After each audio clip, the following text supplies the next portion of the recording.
I ran into this last week. Here's what fixed it for me. If you're looking to switch your phone number from 3UK to Vodafone, follow these steps to make the process smooth and easy. Step 1. Check your eligibility. Before starting the porting process, ensure that your number is eligible for transfer. Your account with 3 should be active and not in the process of being cancelled. Step 2. Request your PAC code.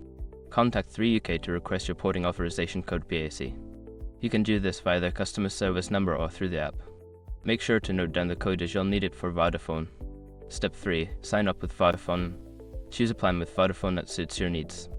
During the sign-up process, you will be prompted to enter your PAC code. Make sure to double-check the code for accuracy. Step 4. Wait for the porting process. After submitting your PAC code, Vodafone will initiate the porting process. This usually takes 1 working day, but it can sometimes take longer. Keep an eye on your email for updates. Step 5. Confirm the switch. Once your number has been successfully ported, you'll receive a confirmation from Vodafone. Test your new SIM to ensure that your number is working correctly. If you encounter issues, try restarting your phone. Switching your number can be a bit daunting, but following these steps should help you transition smoothly. Good luck with your new Vodafone plan.